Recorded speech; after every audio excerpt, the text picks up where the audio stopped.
Alright guys, this is Fury with Fury's Insanity, signing in for another video. Let's get into this. Today we are talking about Zendikar Rising, my thoughts and opinions on the Fetchland reprints, the set booster boxes, and all thing Magic the Gathering. Let's get into this.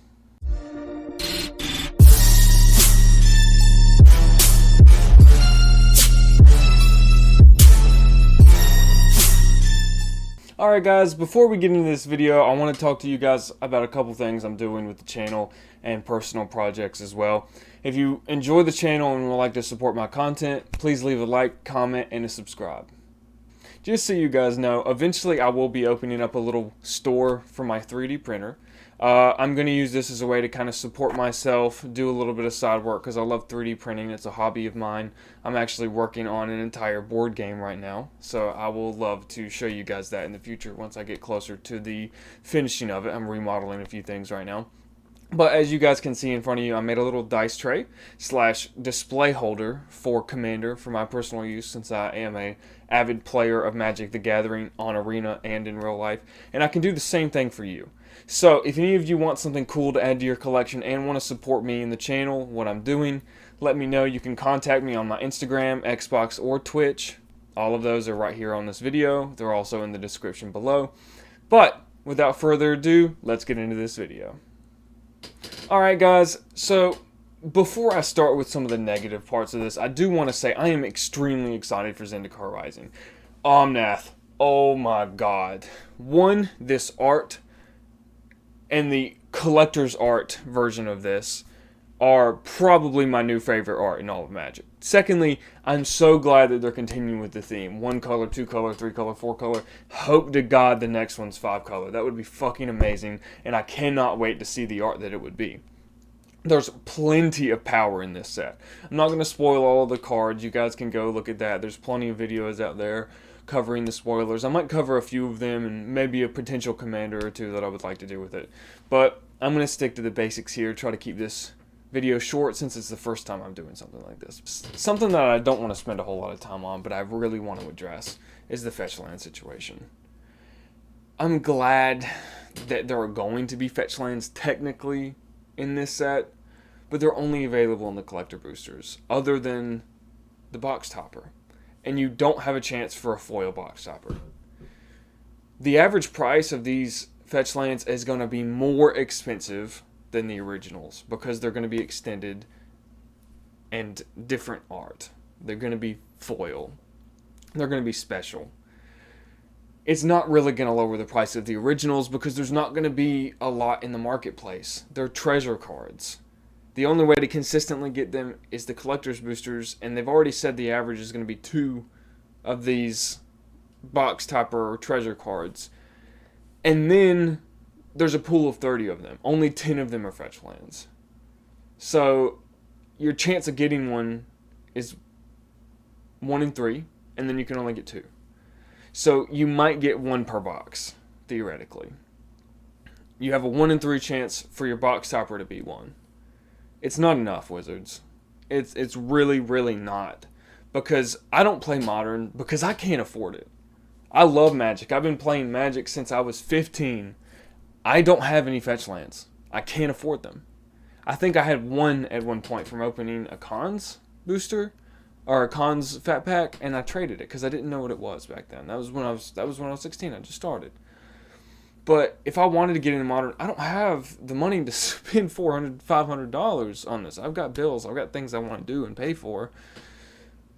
And Wizards is just like, well, this just isn't for you. Why not just make it more affordable?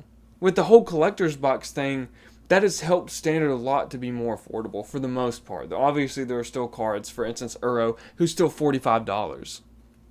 But, come on, Wizards.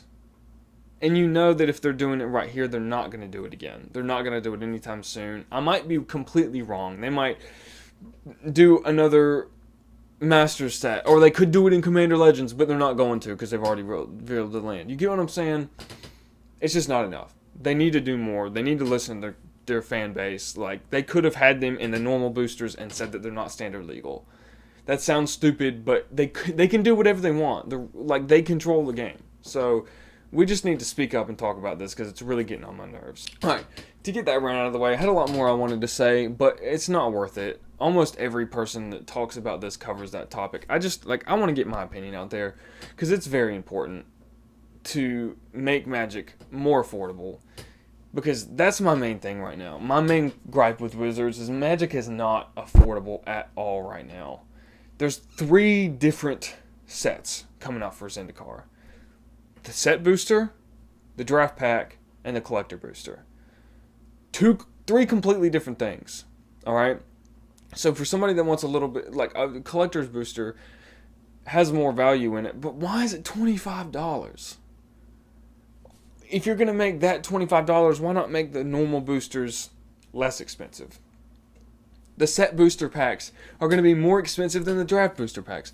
What is the point of upcharging when you already make so much money? You're supposed to make this more affordable, and you're failing at that miserably. Commander Legends, there's already the normal booster and a Commander Legends collector booster. Are they going to do a collector booster for everything now? Are they trying to make it less expensive, or are they just trying to cash in on people wanting to be able to invest into Magic? Okay, that was my rant out of the way. Now it's time to talk about the things that I do love about Zendikar. Landfall's returning. Alright, guys. Fucking amazing. I've already talked about how much I love the new Omnath art. Clerics just got a legend. Clerics are going to be absolutely busted in Commander. Clerics are going to be busted in Standard. Orsob is already busted in Standard. Now it's going to be absolutely... There's not going to be any stopping it. Honestly, I see that being a top tier deck. Probably top 5. I'm a little disappointed it doesn't seem like Eldrazi are going to come back at all. If they don't come back in Zendikar at all, I would like to see them on a different set. Not Innistrad, not Zendikar. I want to see them attack a new plane.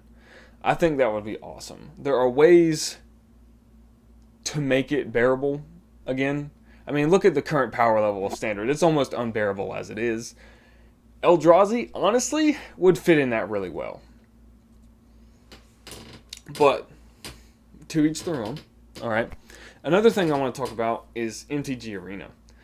I do have a little bit of a gripe with this because they just added Almond Cat. I'm assuming they're going to add Hour of Devastation and then probably Aether Revolt, something like that. They're slowly starting to add historic cards. They're slowly starting to add new sets. They're slowly starting to add Jumpstart. They might add Commander Legends. We don't know. But they're not making it more accessible. Okay? Let's say that you want to play Standard. Okay. You can focus your efforts and money, in-game currency, towards Standard. And realistically, it doesn't take that long to have a viable deck. I would say it takes a few months just playing free-to-play to have a deck that's like good enough to get into gold or to get into diamond. Or is it platinum? Anyway. But, okay, historic. Yes, all of the cards you get for Standard help you in historic. But you're starting to add all of these new sets. What if people want to play Brawl? A Commander eventually, once they add it, which I do predict that that's going to happen. They need a small multiplayer format soon, I think. One-on-one's getting a little dry, in my opinion. But you can spend a couple $100 on MTG Arena and pretty much have everything you need for a top-tier Standard deck. And that's fine. I understand. That's how it is with Magic already. So it's not a whole lot different. And the game is free to play. So it's understandable that there is a little bit of give and take with that. But I feel like they should increase the amount of coins that you can get per day. Or the amount of packs that you can get in the Battle Pass. And there's an easy way to fix this. They could have 2 different kinds of currency. They could have a currency that you can only use on Historic. Or only use for Commander-based, Brawl-based format. And then your normal coin that you can use for both. I think that would be a really positive change. Because there's so many new products coming out. It is literally impossible to keep up with it. Normally. It's impossible to get every card in Standard with free-to-play. I played almost every single day. I play a little bit less now because I've got bad Wi-Fi, so the updates are hard to keep up with. But it's very hard to keep up with all the cards that you need. It's very hard to have all the wild cards you need to build new decks. And now that these new sets are being introduced for Historic and for Brawl, you definitely can't afford it. I can't afford it, and I play consistently. I'm a free-to-play player. I'll buy the battle pass from here to there. I'll buy a deal from here to there. I probably spent $45 on my account in total. But it's not affordable. If they really want Arena, which is succeeding, to be a more positive thing, they need to focus on that. And they also need to try and mediate the way the matchmaking works, because it's very clear that they push certain decks towards other decks. It's very annoying where when I just try to test out a new deck, a shitty, like, C tier deck, and then I end up going up against the same top tier whales over and over and over again, and I don't even have the opportunity to test the deck out. I definitely feel like their matchmaking needs a little bit of work, and I feel like they need to make it more accessible and easier to get new cards, especially in the Historic format. They want to keep Standard the way it is. I understand that. They want to make a little bit of a grind. They want to incentivize you spending a little bit of money. That's fine. But if you're going to add sets every single month, including sets that aren't even related to Standard, you need to make it easier for people to access that in the free-to-play. This is the first time that I've done a video like this. I haven't actually covered MTG news or my opinions on the new stuff yet. So I hope this wasn't too ranty. I know it kind of was. But definitely tell me what you guys would like to hear, what you guys would like me to talk about. If there's any specific cards you want me to address or talk about, that's great. I appreciate you guys joining this video, watching. I hope you enjoyed the content. If you did, if you didn't, please let me know. You have my ways to contact me right there. But without further ado, this is Fury with Fury's Insanity, signing out. Hope to see you in the next video. This video was sponsored by Your Mom. If you'd like to find out more information, contact 1-800-YOUR-MOM.